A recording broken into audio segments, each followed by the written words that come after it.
these Android settings are draining your phone in 2026. So number one is installing unknown apps, which is the first thing you need to turn off. You need to open up your phone settings. I'll use the search bar for a quicker access. Search for unknown apps and you will have install unknown apps right here. Scroll down and then tap on it. Disable the setting for the apps except for File Manager and Chrome.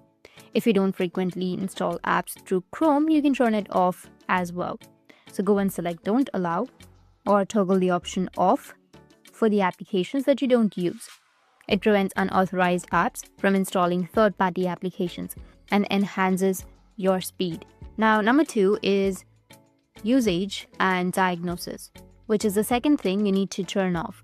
So you need to go with your settings again and then scroll down and you'll find Google. You need to tap on Google. After that, go with all services, which will be on the right side, and then scroll down a bit and you will find an option of usage and diagnostics. You need to click on it and make sure to turn this off on your Android. It improves your privacy and potentially speeding up your device by reducing background usage. Now, the third thing is location services.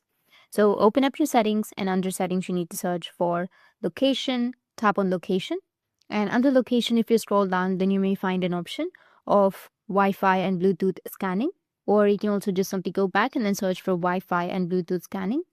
Once you find it, you need to just simply go and toggle this off, turning off these features like your Wi-Fi and Bluetooth in the background, which can drain your battery. So turning them off will help extend your battery life. Additionally, if earthquake alerts are available in your region, you can leave them enabled, otherwise turn them off.